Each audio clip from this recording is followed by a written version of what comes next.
저는 늘 나의 과거와 또 현재와 미래라는 이 세 가지 시제를 잊지 않고 기억하고 살려고 합니다.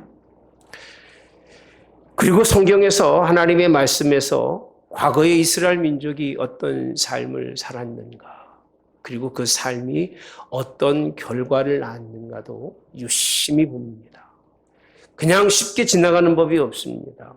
그 이유는 과거의 그 모든 이들의 삶이 나의 삶이고, 제가 굉장히 젊었을 때는 똑똑한 줄 알고 나는 나이 드신 분들하고는 전혀 다른 인생을 산다고 생각하고 살아갔던 시간이 있었습니다. 근데 돌이켜보니까 우리 아버지 걸어가는 길을 나도 걸어가고 있고 우리 엄마가 걸어가는 길을 저도 걸어가고 있더라고요. 다를 게 하나도 없어요.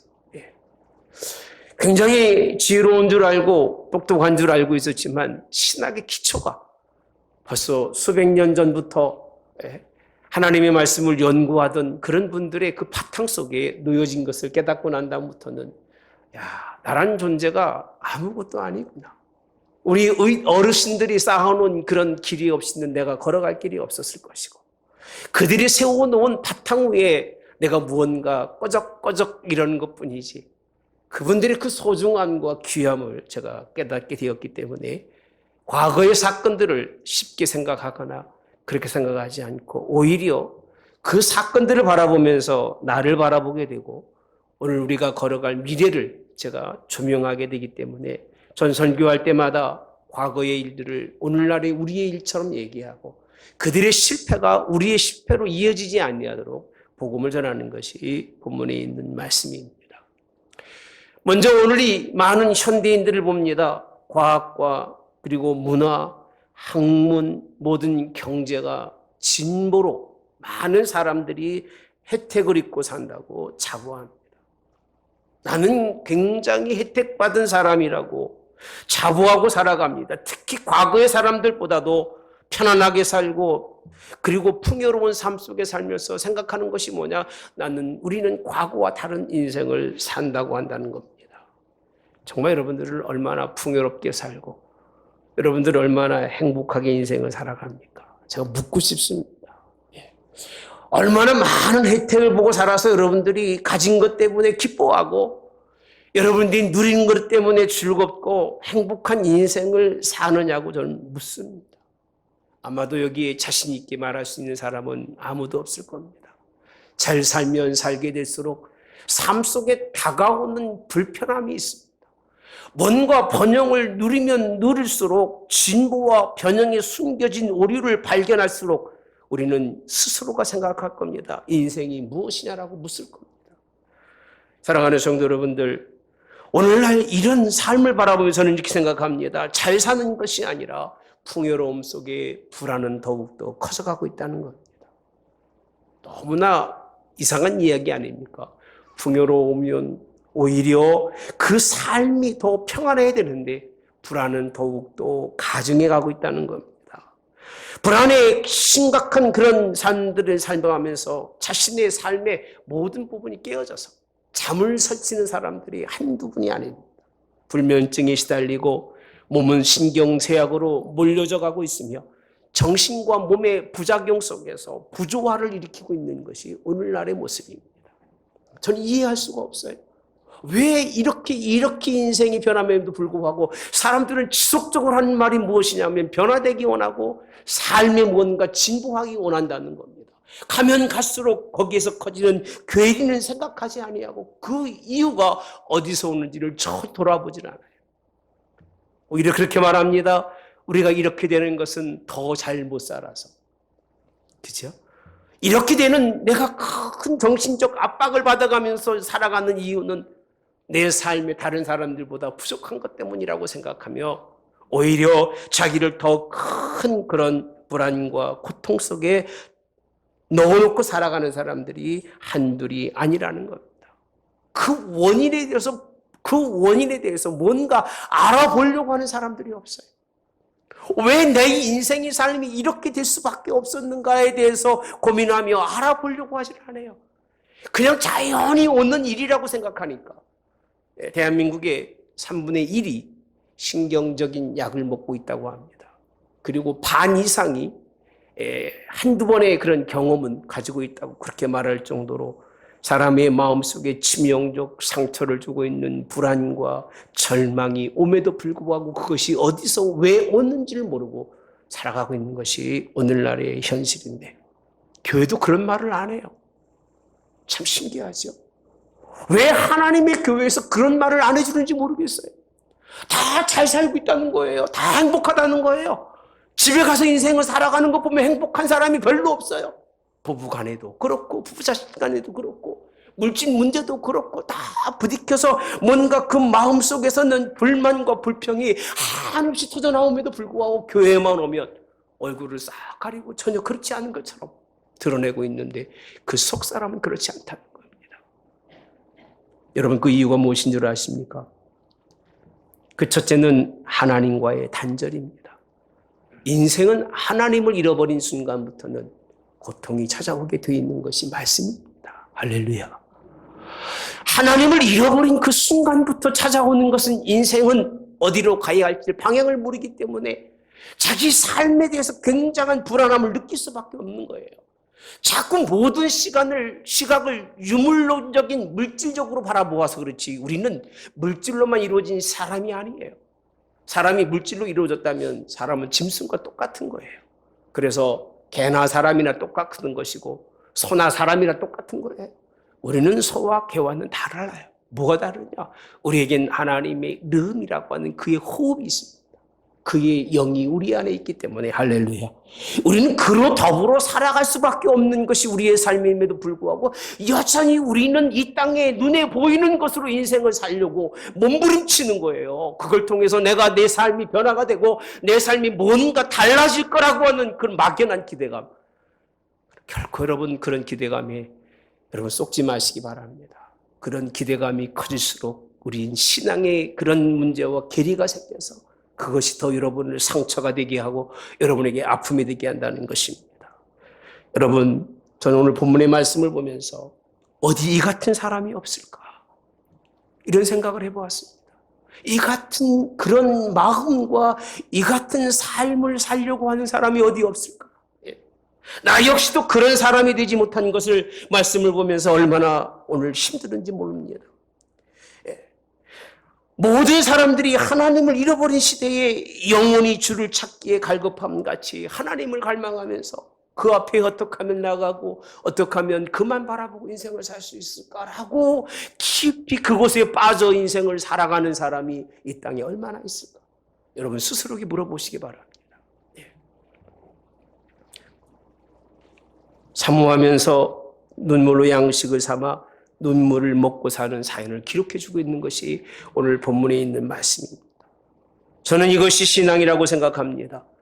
이것이 복음이라고 생각하는데 5절과 11절에 있는 말씀을 제가 여러분들에게 읽어드리겠습니다. 5절에 보면 내 영혼아 내가 어찌하여 낙심하며 어찌하여 내 속에서 불안해하는가. 너는 하나님께 소망을 둬라. 그가 나타나 도우심으로 말미암아 내가 여전히 찬송하리로다. 11절 똑같습니다. 내용이. 내 영혼아 내가 어찌 낙심하며 어찌하여 내 속에 불안한가. 너는 하나님께 소망을 두라. 나는 그가 나타나 도우심으로 말미암아 내 하나님을 여전히 찬송하리로다. 여기 다른 것은 나는이라는 것과 내 하나님을이라는 것이 첨부된 것 외로는 다를 게 없습니다. 똑같은 내용이에요. 이 본문을 보면 오늘 이 시편 기자는 무슨 생각을 하고 있느냐면 자신이 인생을 살아가면서 자신도 낙심하면서 여전히 자신도 불안해하고 있다는 겁니다. 그럼 똑같잖아요. 세상 사람들이 낙심하고 불안해하는 것처럼 오늘 믿음의 사람도 낙심하고 불안하는 것 똑같잖아요. 뭐가 다르냐고 얘기해요. 달라요. 운동도 내가 막 달려서 흘리는 운동으로 땀을 흘리는 그 땀과 여러분들이 저 찜질방에 앉아가지고 아무것도 안 하고 그냥 펄펄 흘리는 땀과는 다르다 그러죠. 다 아시죠? 지금 그건 그죠? 그래서 그건 모르는 사람 없을 거예요. 그 무슨 얘기냐면 진짜 땀이 있고 무슨 땀이 있어요? 가짜 땀이 있는데 어떻게 하든지 쉽게 운동하지 않고 그 땀을 흘리기 위해서 반족욕을 하면 그렇게 된다고 하죠. 그것도 가짜입니다. 사람은 몸에서 운동함으로 말미암아 근육과 근육 사이에 노폐물이 빠지는 그런 운동이 진짜인 것처럼 오늘 본문에 모든 사람들이 낙심하며 모든 사람들이 불안해하는 그 불안함을 똑같이 느끼고 살아가는 사람, 그런 사람이라면 그리스도인이 아니라는 얘기입니다. 뭔가 다르다는 거예요. 낙심하는 것도 다르고 불안하는 것도 다른데 그 불안과 낙심은 나중에 설명해 드리겠습니다. 그런 가운데서 오늘 진짜 신앙이 있는 어떤 사람이냐 1절에 있는 말씀입니다. 1절에 함께 보면 너무 아름다운 말씀입니다. 함께 옵니다. 시작. 하나님이여 사슴이 시냇물을 찾기에 갈급함 같이 내 영혼이 주를 찾기에 갈급하니이다. 아멘.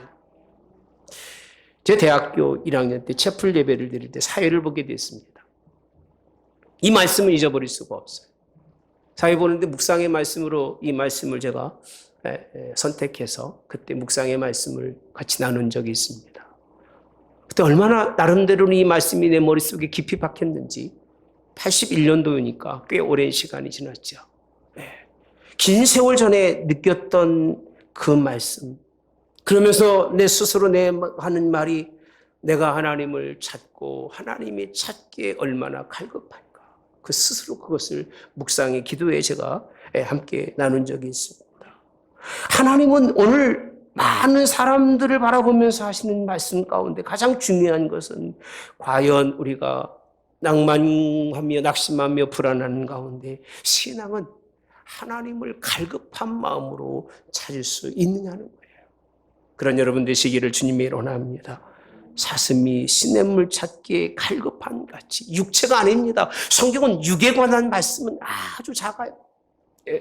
우리의 모든 말씀의 90% 이상은 우리의 영혼과 우리의 미래와 우리의 소망에 관한 말씀이지 여러분 지체에 관해서 그렇게 큰 관심이 없습니다. 만약에 여러분의 지체에 하나님이 많은 관심을 가졌더라면 그렇게 하셨을 거예요. 이 땅에서 100년 살지 말고 1000년 살고 1000년 살지 말고 10,000년을 살라고 가르쳤을 거예요. 하나님 우리 인생의 삶에 얼마를 살든지 별 관심이 없었어요. 왜? 우리가 살고 있는 삶은 하나의 점과 같이 짧은 시간이기 때문에 그렇게 중요한 것이 아니에요. 이 짧은 시간에 무엇을 위해 살고 무엇 때문에 인생을 사느냐가 중요한 건데 오늘 시편기하는 말합니다. 나는 이 세상 속에 살아가면서 불안하고 낙심할 때마다 갈급함으로 하나님을 찾는다는 거예요. 아멘. 영혼이 얼마나 하나님을 찾는지 몰라요. 많은 사람들이 인생 살아가면서 힘들면요 해결하는 방법이 다 다릅니다. 어떤 사람은 돈으로 해결하려고 합니다. 어떤 사람은 경험으로 해결하려고 합니다. 어떤 사람은 스스로 자신과 싸우면서 내가 이 정도는 이겨낼 수가 있지라고 자기와 싸움을 살아가지만 아무도 그걸 이길 수 있는 사람은 없습니다. 아무도 없어요. 여러분 믿을지 모르겠습니다만은 저도 유기 목회하다가 한번 제 스스로 삶 속에 큰 고통이 찾아왔습니다. 숨을 쉴 수가 없어요. 가슴이 찢어진 것처럼 아프고 고통스러워서 한번 그 통증이 찾아오면 한 발짝도 못 움직여요.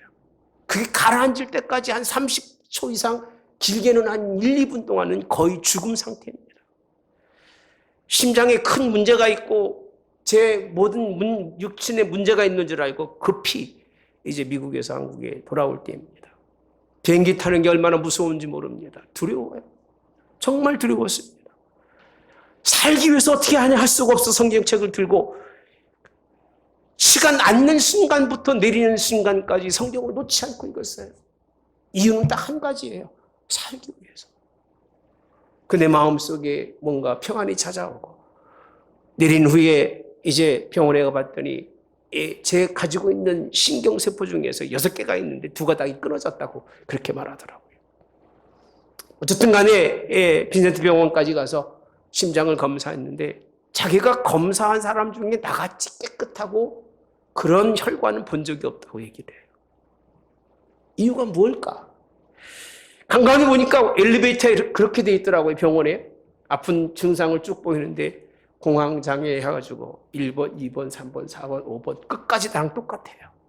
다른 게 하나도 없어요. 어쩔 수 없이 제가 정신과를 찾아갔습니다. 가서 물어보니까 공황장애라는 진단이 나오고 약을 주었어요. 그걸 받아듣는 순간에 무슨 생각이 들어가느냐? 내가 이거밖에 안 되는가? 라는 생각이 들어갔어요. 하루는 그 약을 먹고 지났지만 그 다음 날에 도무지 마음속에서 갈등이 생겨요. 내가 이것을 이기지 못하고도 복음을 전할 수 있을까? 그리고 결정했습니다. 그리고 그 약을 버렸어요. 버리고 하나님 앞에 맡기면서 하나님 나를 불쌍히 여겨달라고 기도했어요. 할렐루야. 그리고 지금까지 그런 현상이 한 번도 일어나질 않았어요. 제가 드리고자 하신 말씀은 뭐냐면 우리의 육체보다 중요한 것이 우리의 영혼인데 우리의 영혼이 살기 위해서는 하나님을 갈망해야 되는 거예요. 하나님을 바라는 거예요. 하나님, 내가 주를 찾기에 갈급이라는 표현을 씁니다. 갈급하다는 얘기는 찾지 않으면 안 되는 것만큼 갈급한 신앙이 돼야 돼요. 믿음이 무엇인 줄 아십니까? 어미 품에 젖먹이 아이가 품에 안겨서 어머니 바라보는 것처럼 바라보고 있는 것이 신앙이에요. 아무리 성장한다 할지라도 주님을 바라보면서 내 영혼이 주를 찾기에 갈급한데 이전에 내 영혼이 하나님 곧 살아계신 하나님을 갈망한다고 되어 있습니다. 갈망. 막 느끼는 거예요. 제가 말씀드리지 않았습니까? 예수님 믿으면서 우리가 신앙생활하면서 우리의 삶 속에서 과연 이런 사람이 있을까? 주님 만나지 못하면 못 견뎌하고 주님 아버지 하나님 그 사랑을 날마다 찾지 않으면 못 견뎌하는 사람 과연 얼마나 있을까? 예. 여러분 이런 신앙이 되기를 주님의 원합니다. 여기 보시면 오늘 이 사슴의 비유가 사슴이 그렇게 뛰어다니고 때로는 피해 다니고 도망 다니다가 그 물을 마시지 못하면 그 사슴은 죽을 수밖에 없다고 합니다. 뻔히 거기에 가면 죽을 줄 알면도 불구하고 그 골짜기를 찾아 물을 마신다고 합니다.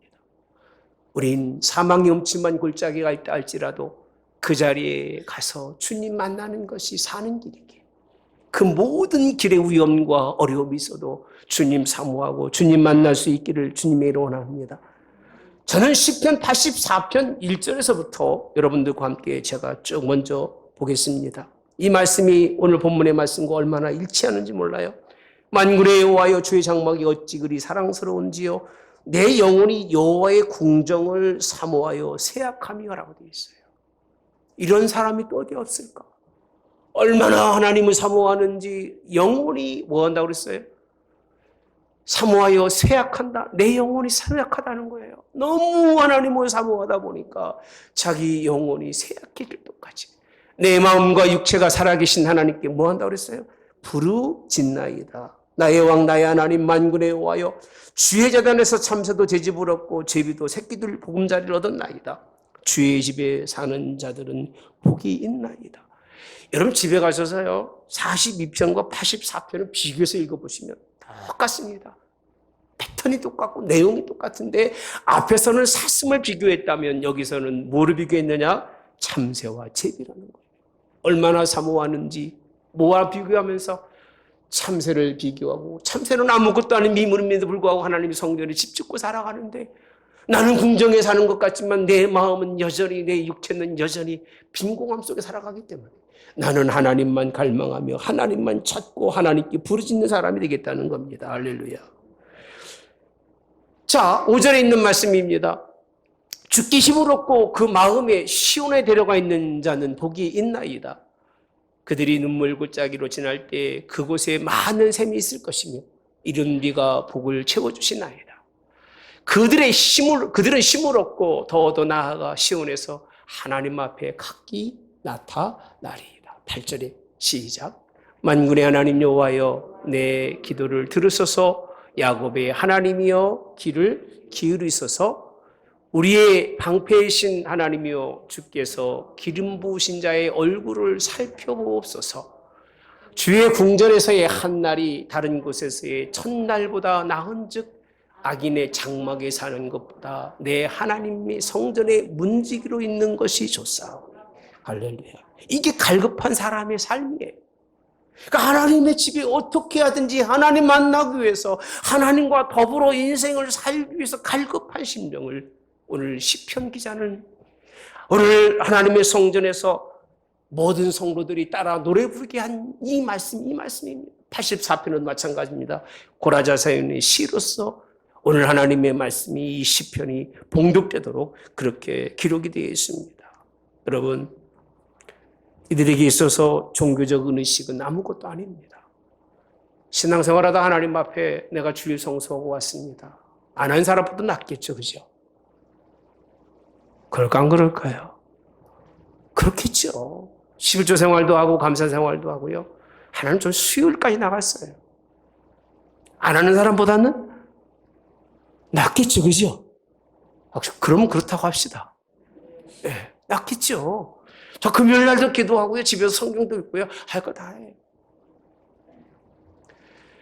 하나님이 원하시는 건 그게 아닙니다.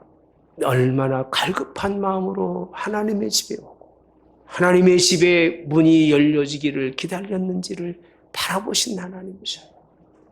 언제 오후 예배가 열릴까 기도하면서 하나님 속히 열리기를 기도합니다. 우리가 화요일에 구급 기도에서 기도하고 시간과 때만 되면 하나님의 성전에 모여서 하나님 어떻게 하면 내가 하나님 만나고 주님 만날 수 있습니까? 라고 그런 소망을 품고 있는 사람이 하나님 앞에 의식적인 행동을 갖는 그 자체가 복 있는 거지. 그런 마음이 없이는 의식은 의식으로 끝나는 거예요. 형식으로 끝나기 때문에 하나님이 그 의식과 형식에 뭔가 의미를 부여해 준다고 생각하지 마세요. 그건 내 생각일 뿐이에요. 마음의 중심이 없는 건 받지 않으셔요. 자식도요, 마음으로 부모를 섬기지 않는 건 부모가 너무 잘 알잖아요. 자식을 둔 부모가 자식의 마음을 모른다면 부모의 자격이 없어요. 정말 저 자식이 나에게 마음으로 하는지 형식으로 의식으로 하는지 부모가 꿰뚫고 있잖아요. 하물며 하나님이 우리를 모르실까. 오늘 본문에 있는 말씀은 시편 기자가 그렇게 갈급함같이 하나님을 찾는데 하나님의 성소를 찾는 것, 살아계신 하나님을 표현하면서 그 앞에 나가는 것, 그것이 신앙이라고 고백해주고 있는 겁니다. 이런 신앙이 있기를 주님의 이름으로 합니다. 그렇다면 오늘 본문에 있는 말씀입니다. 3절 4절에 보면 과연 이가 느꼈던 고통과 이가 느꼈던 불안과 이가 느꼈던 낙심이 뭐였는가라고 했을 때 이렇게 표현합니다. 사람들이 종일 내게 하는 말이 내 하나님이 어디 있느냐 그렇게 말합니다. 자신의 문제로 인해서 물질의 문제로 인해서 보이는 문제로 인해서 고통당하고 낙심하고 그가 절망 속에 있었던 것이 아닙니다. 그가 절망 속에 있었던 것은 보이는 문제가 아니라 보이지 않는 하나님에 대해서 많은 사람들이 부정했을 때 그 부정한 것을 듣고 그 부정한 것이 자기 마음속에 찾아왔을 때 그것이 아픔이었던 거예요. 이런 아픔 좀 느껴보시기 바랍니다. 예수님의 이름이 하늘문교회라고 하는 그 이름이 여러분 땅에 짓밟히고 교회가 세상에 짓밟힐 때마다 아파야 되는데 같이 손가락질하는 사람들이 얼마나 많은지 몰라요. 난 그런 사람들 보면 그렇게 생각합니다. 지네 집에도 그렇게 할까? 지네 집에 문제가 생기고 지네 집에 어려움이 생기고 지네 집에 무슨 가정에 불화가 생기니 그걸 떠버리고 다니는 사람은 정신병자지 멀쩡한 사람이 아닐 거 아니겠어요? 그럴까? 절대 안 그렇습니다. 하나님을 사랑하고 하나님을 바라보면서 하나님을 갈급해하는 사람들의 특징은 뭐냐면 내 하나님이 어디 있느냐라고 하는 그 말음을 물을 때마다 그 마음의 심령 속에 큰 아픔을 느끼는데 그것이 그 사람 때문에 하나님의 이름이 영광을 가리우는 것에 아프고 고통스럽다는 거예요. 묻습니다. 이러한 사람이 어디 있을까라고 묻습니다. 주님이 찾는 분이 아마 이런 분이 아닐까? 형식적인 것보다 그렇게 하나님 그분을 사랑해서 그 이름만 그 성어만 약간만 그렇게 상처가 돼도 부르르 떨 수 있는 사람. 저도 많은 걸 참습니다. 저에 대해서 말하는 건 잘 참을 수가 있어요. 웬만한 수치는 수욕은 견뎌냅니다만 우리 아버지를 대해서 얘기하는 사람이 있으면 잘 안 참아요. 안 참아지더라고요. 참 신기해요. 그게. 왜 그런지 모르겠어요. 내 자식에 대해서 말하는 것도 잘 못 참겠어요. 두 가지만 못 참지 나머지는 다 여러분 참을 수 있을 거예요. 그렇죠? 네. 하나님의 그 이름, 내 하나님이 어디 있느냐고 나와 하나님과의 그렇게 긴밀한 건데 그렇게 날마다 부르짖며 찾는 하나님에 대해서 묻는 그 사람들에 대해서 그것이 상처가 되고 아픔이었다는 겁니다. 그것 때문에 오늘 말씀합니다. 내 눈물이 주야의 내 음식이 되었도다라고 말합니다. 그것 때문에 눈물을 흘리면서 날마다 그것을 눈물의 양식 삼았다고 성경은 말씀합니다. 하나님을 조롱하는 것이고 나를 조롱하는 것이 아닙니다. 제가 힘든 이유가 교회를 조롱하는 것은 교회를 조롱하는 것이 아니라 머리 대신 주님을 조롱하는 일이 힘든 거예요. 여러분들이 하나님의 교회에 누가 무슨 말을 하면 그것이 그 말이 힘든 것이 아니라 그 주인 대신 하나님이 힘들기 때문에 내게 힘든 거예요. 그 아픔이 나의 아픔이기 때문에. 여러분 그렇게 믿으시기를 바랍니다. 조롱하면서 그 하나님이 어디 있느냐고 묻는데 그 사람들이 누군가 보았더니요. 한번 볼까요? 한번 같이. 4절에 보면 시작. 내가 전에 성의를 지키는 무리와 동행하여 기쁨과 감사의 소리를 내며 그들을 하나님의 집으로 인도하였더니 이제 이 일을 기억하고 내 마음이 상하는도다. 더 깊이 설명하는데 뭐냐? 같이 믿음의 신앙생활한 사람들이 어찌 저럴 수가 있을까? 하나님의 이름만이 아니라 그들을 보면 상처가 되는 거예요. 하나님, 저가 바로 서야 되고 저가 변화해야 되고 저가 하나님 앞에 더욱더 가까이 나아가야 되는데도 불구하고 그렇게 되지 못하는 것이 내 마음이 상함이라는 거예요. 여러분, 못이 없어서 마음 상하지 말고 자녀가 공부 못한다고 마음 상하지 말고 바르지 못하게 사는 것에 대해서 마음 상해야 돼요. 아멘. 그렇게 되기를 주님이 원합니다. 사람이 공부하는 이유도 여러 가지가 있습니다. 자신을 위해서 공부하는 사람. 그러나 누구를 위해서? 부모를 위해서, 하나님을 위해서 공부하는데 안 되는 사람. 안 되면 안 되는 거예요. 정직하게 인생 사는 것에 대해서 우리가 관점으로 바라보고 격려해주고 힘을 줘야 되는 건데 우리의 생각은 여전히 육신의 눈으로 바라보면서 이 정도로 가고 이렇게 살아야 잘 사는 것이 아니겠느냐 라고 묻습니다. 삶이 목적이에요. 어떻게 사느냐가 중요한 것이라 어떤 과정은 상관없고 그저 잘 살면 된다는 그런 생각을 가지고서는 안 됩니다. 오늘 잘 못 되었던 이들, 그들을 하나님의 집으로 인도하며 기뻐하고 감사의 소리를 냈던 그들이 하는 얘기가 내 하나님이 어디 있느냐. 그들은 하나님 부정하는데 그 부정하는 모습을 보며 얼마나 힘들어하고 어려운지 모릅니다. 오늘날 코로나19 때문에 교회가 힘들고 여러분들의 삶들이 절제될 때마다 사실 아파야 돼요. 왜 아프냐? 하나님의 뜻이 이 땅에 이루어지지 못한 것 때문에 아파야 되고 하나님의 뜻대로 걸어가지 못하는 사람들 때문에 아파야 되는 거예요. 힘들어야 되는 거예요. 그것이 내 속에 들어와서 나를 창자를 끊을 만큼의 그런 뭔가 그런 기도와 부르짖음이 되어야 이것이 해결되는 일이지. 그저 될 대로 되고 뭐 되겠지. 과학인데 통계학적으로 맞는 일인데 그렇게 살면서 여러분들이 똑같이 하나님 섬기며 살아가는 사람들을 향해서 하나님이 어디 계시냐, 살아계신 하나님을 잊지 못하고 산다면 그는 영원히 죽은 자로 끝날 수밖에 없는 걸 믿으시길 바랍니다. 우리 이런 사람 되시기 바랍니다. 내 염려, 내 근심, 걱정은 다 내려놓았어요. 하나님이 책임져 주시고 이제는 하나님 나라와 그 뜻을 위해서 기도할 수 있기를 주님의 이름으로 원합니다. 오늘 본문의 5절에 있는 아까 본 말씀이죠. 내 영혼아 내가 어찌하여 낙심함이 어찌하여 내 속에서 불안해하는가. 너는 하나님께 소망을 두라. 따라서 너는 하나님께 소망을 두라. 그가 나타나 도우심으로 말미암아 내가 여전히 찬송하리로다. 할렐루야. 여러분 하나님께 소망 두시길 바랍니다.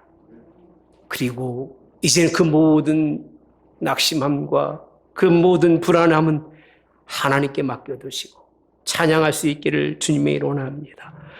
그래서 저는 이렇게 표현합니다. 찬양하는 삶을 살아라. 아무리 색소폰을 불면서 뭐 기쁘게 인생 살려고 해도 맨날 부르는 소리가 그냥 뭐 처량한 노래밖에 안 나옵니다. 그런 찬양이 아니라 정말 생동력 있고 그런 뭔가 마음속에서 드러나는 감사가 있는 찬양이 있기를 주님의 이름으로 원합니다. 오늘 8절에 이렇게 말씀합니다. 낮에는 여호와께서 그의 인자하심을 베푸시고 밤에는 그의 찬송이 내게 있어라고 되어 있습니다. 찬송을 했더니 이제는 찬송이 내게 있는데 언제 찬송이 내게 있어요? 밤에는 그 찬송이 내게 있어 생명의 하나님께 뭐하리라? 기도하리라. 신앙은요, 어려울 때마다 기도하는 것과 찬양하는 것이 신앙인데, 하나님 오늘도 이런 사람 찾고 있는 걸 믿으시기를 주님의 이름으로 원합니다. 내가 여전히 찬송하리라. 옛날 성경에는 오히려라고 되어 있더라고요. 오히려. 내 머릿속에 있는 오히려. 오히려란 얘기는 이런 염려와 근심보다 더 좋은 오히려 하나님. 여전이라고 하는 것은 과거나 현재나 할 것 없이 찬양 속에 있는 하나님 백성 되겠다는 겁니다. 여러분, 고난과 환난 속에 찬양할 수 있는 여러분 되시기를 주님의 이름으로 합니다. 바울과 실라는 복음을 전하다가 잘 아시는 말씀이죠. 16장에 보면 이제 고소를 당해서 옥에 갇히게 됩니다. 하루 종일 맞고 묶였고 얼마나 힘들었겠습니까? 고통 중에 있을 때 그가 한 일이 무엇인가? 하나님께 다 맡겼습니다. 묶였던 것도 맡기고 다 맡겨버리고 그 깊은 곳에서 그가 하나님께 기도하고 찬양할 때 할렐루야 옥문이 열립니다. 옥토가 흔들리며 옥문이 열리고 기적이 나는데 그것이 뭐냐? 착고에 매인 것이 다 벗어지게 됩니다. 죄인의 그런 모든 사람들이 하나도 도망가지 않았음에도 불구하고 간수의 그런 간수가 와서 보니까 다 도망간 줄 알고 자결하라고 할 때 그가 왜 자결을 하느냐고 묻습니다. 그리고 그 가정이 구원받는 놀라운 역사가 일어납니다. 여러분, 그 자리에 모든 죄인과 죄수들이 찬양을 듣고 기도를 듣고 그때 하나님의 놀라운 역사 일어나는 것을 체험하고 그 역사가 오늘 간수의 가정을 하나님의 구원으로 이끌어가는 걸 믿으시기를 주님의 이름으로 원합니다. 우리는 역경 속에서 환난 속에서 절망 속에서 그것이 나의 절망이 아닙니다. 예수님 때문에 하나님 때문에 교회 때문에 찾아오는 그런 절망 속에 있다 할지라도 두려워하지 마시기를 바랍니다. 하나님 바라보고 기도하십시오. 목사는 다른 얘기하면 안 됩니다. 기도하고 예수님 바라보고 회개하고 할렐루야 찬양하고 그 얘기만 하면 되는 거예요. 그렇게 그것이 인생이고 그것이 하나님이 원하는 일이고 그것이 믿음의 삶의 사람들이 마땅히 걸어갈 일입니다라고 얘기하면 되는 거예요. 잘 먹고 잘 사는 건 여러분들이 얘기하지 않아도 본질적으로 육이기 때문에 그건 잘할 겁니다, 여러분. 내가 얘기하지 않아도요. 그러나 육만 바라보는 사람들에게 영혼이 있는 것과 그 영혼이 하나님을 바라볼 수 있는 것을 말씀하고 그렇게 인생의 삶의 변화가 있는 것이 얼마나 큰 축복인지를 믿으시길 바랍니다. 오늘 6절에 있는 말씀입니다. 6절에서부터 11절 똑같이 반복이 되는데 하나님이여 내 영혼이 내 속에서 낙심됨으로 내가 요한강과 헤르몬과 미살산에서 주를 기억하나이다라고 되어 있습니다. 이 사건은 무슨 사건이냐면 복음 전하다가 하나님의 그런 말씀의 영혼 때문에 피곤해서 도망 다니지만 그래서 그 도망가는 곳에서 누구를 기억하고요? 주를 기억하고 주의 폭포 소리에 깊은 바다가 서로 부르며 주의 모든 파도와 물결이 나를 휩쓸었나이다. 그 삶이 얼마나 크게 고통 속에 찾아온다 할지라도 자 8절입니다. 낮에는 여호와께 그 인자하심을 베푸시고 밤에는 그 찬송이 내게 있어 생명의 하나님께 뭐 한다고요? 기도하리이다. 할렐루야. 이런 삶이 되시기를 주님의 이름으로 원합니다. 생존하신 하나님 바라보시길 바랍니다. 아마 지난주 정도의 새벽에 설교를 준비하고 있는데 제 마음속에 그런 마음이 왔습니다. 정말 한번 제가 말씀드렸습니다. 새벽 예배 때 내가 살아계신 하나님을 만나고 있는지 새벽에 살아계신 하나님과 교통하고 있는지 아니면 일어나지 않으면 안 되기 때문에 억지로 일어나서 내가 이 자리에 있는지 갑자기 그 생각이 내 머릿속에 휩쓸고 시작하겠습니다. 그때 느꼈던 것이 뭐냐면 시편 40편 말씀 이후에 본문을 찾다 보니까 오늘 본문에 있는 말씀입니다. 내 영혼이 하나님 곧 살아계신 하나님이에요. 할렐루야. 그리고 수요 성경 공부하다 보니까 모세에게 나타나신 하나님이 어떤 하나님이 말씀하시느냐? 아브라함의 하나님, 이삭의 하나님, 야곱의 하나님은 죽은 자의 하나님이 아니라 산자의 하나님이신 것을 우리에게 말씀해 주셨습니다. 하나님은 살아계셔서 함께 하시고 역사를 이루십니다. 그 하나님 바라보는 여러분 되시고 그분만 의지하시기 바랍니다. 그분이 나에게 혹시 어떻게 할까 얼마나 사모하는지, 그분이 나를 멀리 할까 봐 얼마나 애타하는지, 혹이 나를 등을 돌리실까 봐 얼마나 노심초사하면서 주님 나와 함께 해달라는 그런 간절한 그런 간구가 날마다 그렇게 바라보시기 바랍니다. 그의 이름이 상처가 되면 눈물이 되고 그의 이름이 아픔이 되면 내게 아픔이 될 수 있는 사람, 그 정도 사람이 되어야 그게 신앙인이고 그게 사랑이고 그게 믿음인 거예요. 자식이 무슨 일을 옆에 당해도 멍하니 있는 부모가 없잖아요. 부모가 무슨 일을 당해도 자식이 그거를 바라보면서 아무 일을 하지 않는 그런 부모, 자식이 없는 것처럼 하나님의 마음을 품고 그를 바라보면서 눈물로 정말 양식을 삼으며 나아가는 사람을 하나님이 얼마나 기뻐하시고 좋으실까. 불을 화낼 때는 하나님이 왜 그러느냐고, 자식이 부모가 싸울 때에 끼어들어서 그럴 때는 예인놈아 네가 왜 그러냐고 하지만 돌이켜보면 그래도 내가 믿을 놈은 자식밖에 없다고 부모는 생각할 겁니다. 옆에서 욕을 먹는데도 불구하고 멍청이 서 있는 자식이라면 그걸 누가 자식이라고 하겠습니까? 우리는 하나님의 자녀입니다. 할렐루야. 그래서 의와 분이 있어야 되고, 그만큼 우리 속에는 우리 스스로가 하나님을 사랑하는 마음이 너무 깊어서 끊을 수 없는 관계가 있어야 된다고 하는 사실, 이것이 믿음이고 이것이 신앙입니다. 이것이 끊어진 것은 믿음도 신앙도 아니고, 이것이 끊어진다면 부모와 자식 간의 관계가 아니고 자식과 부모 간의 관계가 아니에요. 저는 가끔 우리 선물을 좋은 거 주는 분들이 있습니다. 좋은 거라고 해서 여러분 생각처럼 그렇게 그런 건 아니지만 몸에 좋은 거 있으면 저는 안 먹으려고 해요. 아들놈 하나 주는 게 낫겠지라고 생각하고 남겨둡니다. 왜 그렇습니까? 부모기 때문에 그런 거예요. 어느 부모가 그렇지 않은 부모가 있겠습니까? 하나님이 우리를 얼마나 사랑하는지 그 사랑을 느끼시기 바랍니다.